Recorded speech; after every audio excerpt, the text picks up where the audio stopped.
Look, I don't like to hold myself out as a sort of fortune teller, right? But there's some things that are obvious that are going to happen. And I was very big at the start of COVID that we did a session much like this, and we talked about what we thought was going to happen. And I was very keen to make sure that I did that in real time.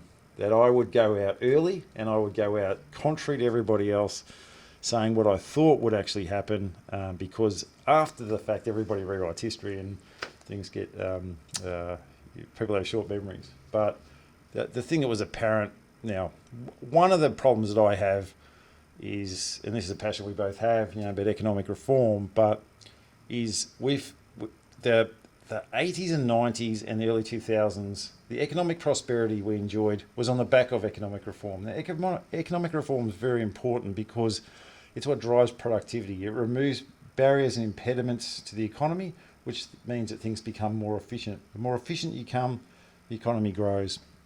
One of the ways I describe economics to my clients is I talk about the story of Ferruccio Lamborghini, the owner and founder of Lamborghini.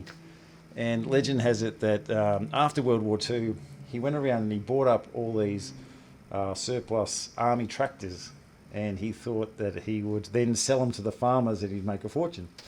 The only problem with his plan was the farmers couldn't afford them. So he came up with an idea that what he would do is he would give the farmers the tractors, and from the extra productivity that they had on their farm, they would generate enough cash to be able to repay him for the tractors. And that's the way I think about the economy, right? So how do you make it more efficient?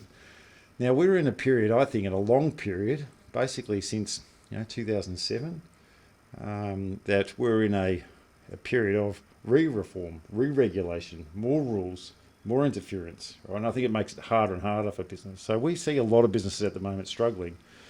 You've got increases in superannuation. Now, when you work in a big corporate and you work in government, those things are not a problem. But when you're in a small business and you're expected to run by the same rules and you don't have the scale, you don't have the efficiency, you don't have the expertise, these things make business harder and harder and harder.